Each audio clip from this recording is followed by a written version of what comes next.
हूं आप सबके सामने। आज इनकी कुंडली लेकर के आया हूं। इनका नाम नील है। 1990 ये है, भारत के नहीं है, किसी दूसरे देश के हैं और वर्तमान में अभी किसी दूसरे देश में सरकारी नौकरी कर रहे हैं। यूके में ये पुलिस है, मतलब सैनिक सेवा में है। ये इतनी सी बात है। इन्होंने हैं ये 1990 के और उत्तरायण में इनका जन्म है। ज्येष्ठ माह में जन्मे होने के कारण व्यक्ति कभी भी अपने जन्म स्थान से दूर जाकर के ही पैसे बचा पाता है और उसको बाहर ही जाना चाहिए। क्लियर है? उत्तरायण में जन्मे होने के कारण व्यक्ति के पास सरकार से हमेशा ही लाभ के संकेत मिलते देख रहा हूं। व्यक्ति को सरकारी नौकरी पे प्रयास ज्यादा करना चाहिए और कभी भी छोड़ने के बारे में विचार नहीं करना चाहिए। ग्रीष्म ऋतु में जन्मे होने से व्यक्ति अपने जन्म स्थान से दूर रहे तो ही पैसे बचे, घर पे रहे तो पैसे ना बचे। गुरुवार के जन्मे होने से व्यक्ति गुरुवत है, गंभीर है, गोरा और भूरे बालों वाला हो सकता है, गंभीर स्वभाव का और गंभीर बुद्धि का और साक्षात नारायण का भक्त होता है। शुक्ल पक्ष के चतुर्दशी के चंद्रमा व्यक्ति के जीवन में कभी भी पैसे की समस्या नहीं होने देते और ये शुभ ग्रह कहे जाते हैं। शुक्ल पक्ष के चतुर्दशी के जो चंद्रमा होते हैं वो निस्संदेह व्यक्ति के जीवन को बहुत ही सुखद, लाभदायक, नौकर चाकर से परिपूर्ण और श्रेष्ठ और बड़े ही बेदखल से, मतलब किसी का भी बेदखल, मतलब जैसे होता है ना, जैसे किसी का दखल ना हो जीवन में, ऐसा होता है। व्यक्ति शुद्ध अंतःकरण से देश की सेवा और जहां भी रहता है उस काम को करने वाला होता है। क्लियर है? इनका जन्म अनुराधा नक्षत्र में हुआ है। ये इनको न्यायप्रियता के साथ अपने काम को करने का बल देता रहेगा। वणिजकरण सिद्ध योग, जिस काम को भी व्यक्ति हाथ में लेगा उसको कर सकता है और उसको पूरा करके ही दम लेता है।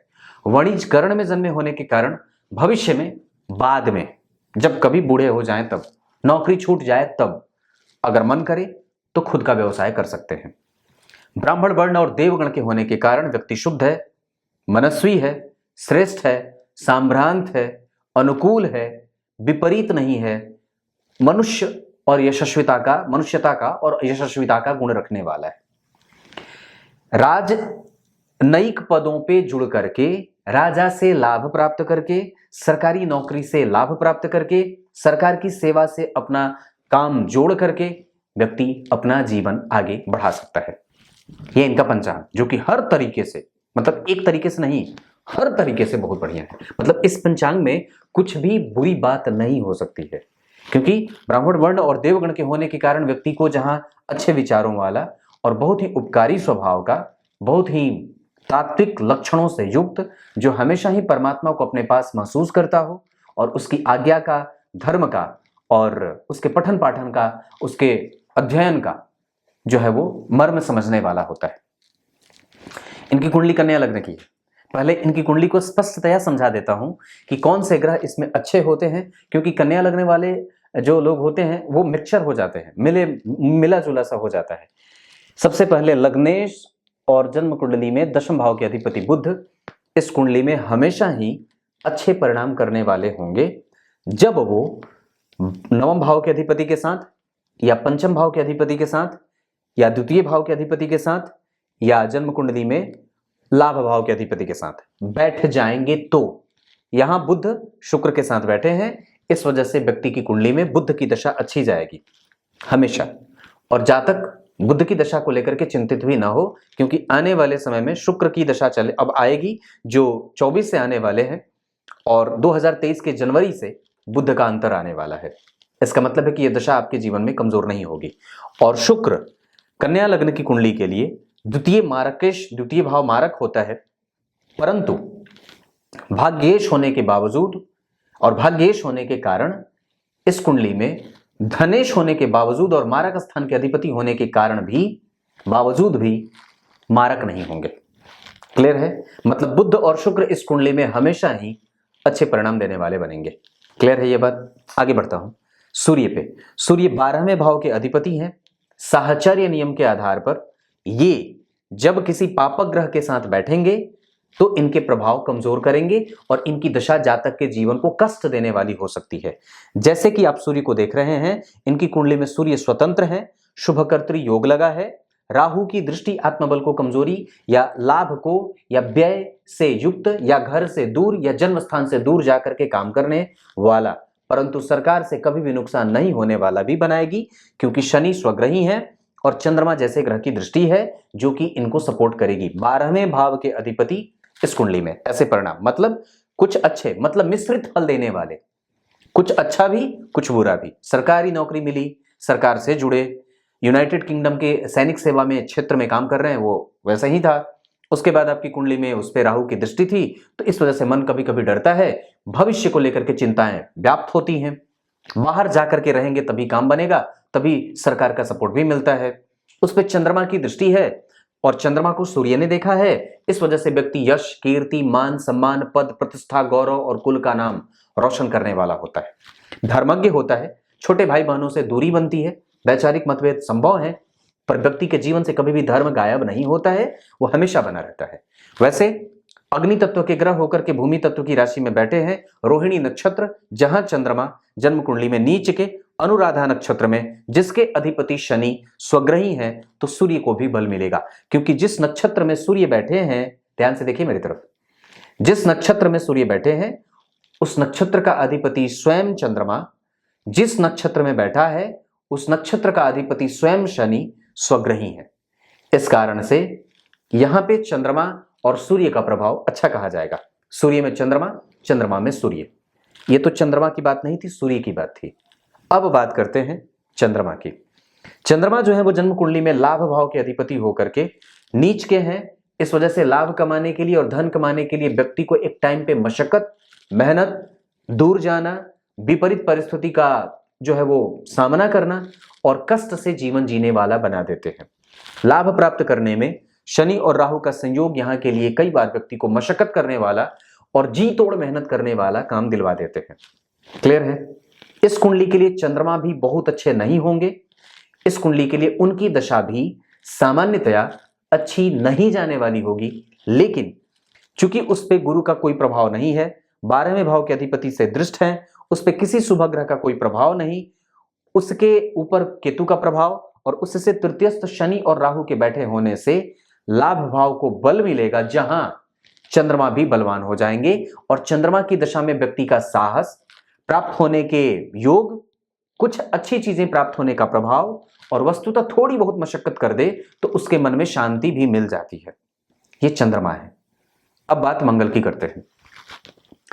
पराक्रम भाव के अधिपति होने के साथ साथ अष्टम भाव के अधिपति होते हैं। जन्म कुंडली में सप्तम स्थान में बैठ करके लग्न को देख रहे हैं।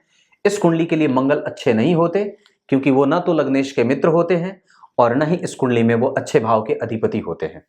परंतु इस भाव से केंद्र में गुरु के बैठे होने से इस भाव को बल मिलेगा।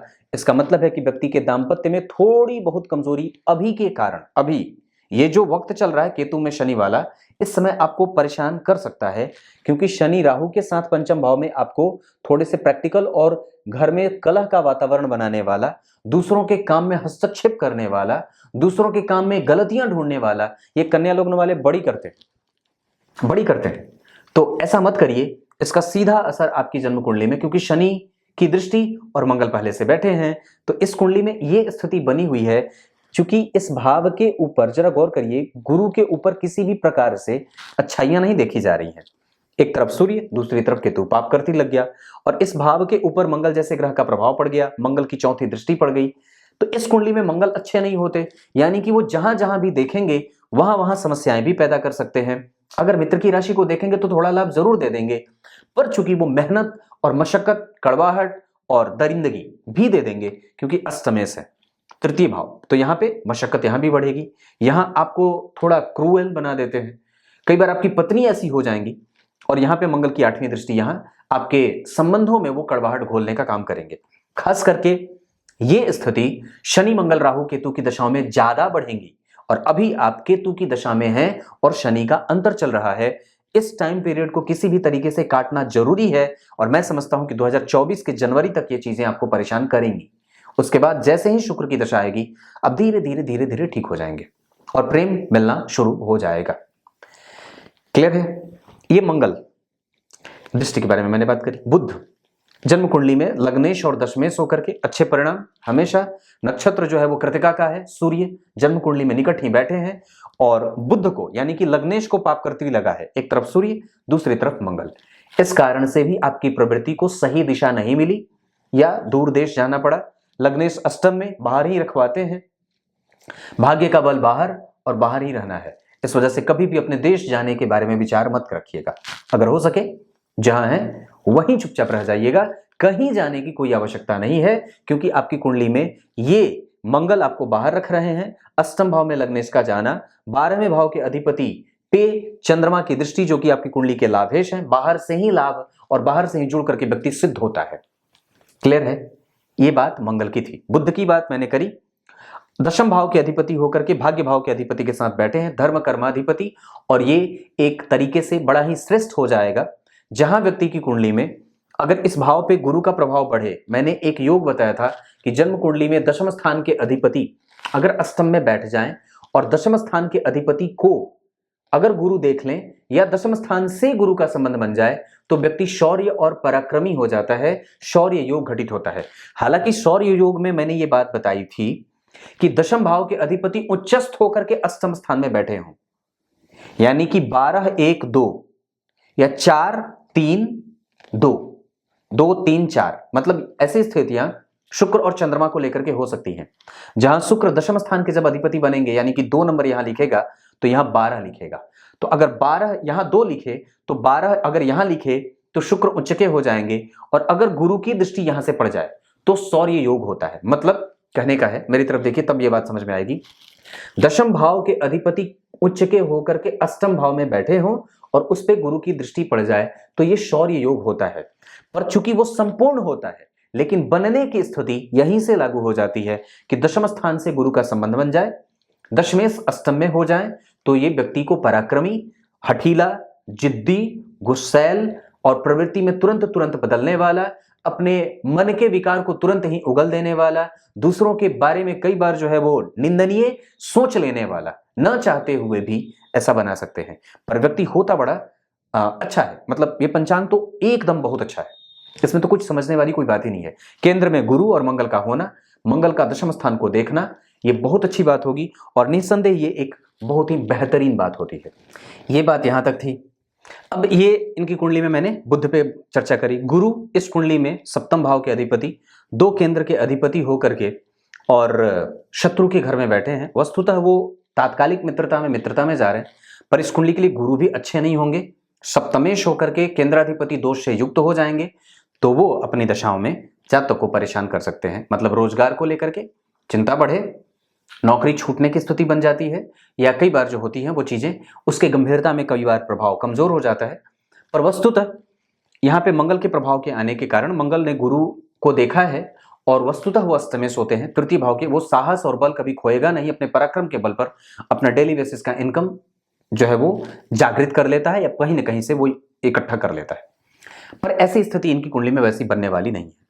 तो गुरु जो है इस कुंडली में मारक होते हैं और वस्तुतः इस कुंडली के लिए वो कमजोर होते हैं। लेकिन इनकी कुंडली में अब आपको यहां पे रोक करके गुरु तक मैंने चर्चा करी है, उत्तरा फाल्गुनी नक्षत्र के 4थे चरण। अब गुरु इस चरण के अधिपति हो जाएंगे। नक्षत्र का जो चरण होगा उत्तरा फाल्गुनी नक्षत्र के 4थे चरण के अधिपति गुरु होते हैं, जो इस कुंडली के लिए 2 अच्छे भावों के अधिपति भी हैं, मतलब केंद्र के अधिपति हैं और दशम में बैठे हैं।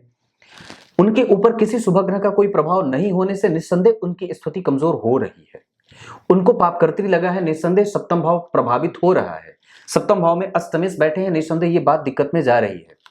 इसका मतलब है कि हमें देवता देवगुरु बृहस्पति की उपासना करनी चाहिए, विष्णु सहस्त्रनाम का पाठ करना चाहिए, अगर हो सके तो भगवान नारायण की उपासना या एकादशी का व्रत अवश्य ही कर लेना चाहिए। अगर ये बात न बन सके तो हमें कम से कम कुछ ना हो सके तो इस कुंडली के आधार पर जो स्थिति मैं देख रहा हूं वैसे में एक सफेद पुखराज भी पहना जा सकता है, ये बात भी बनती है।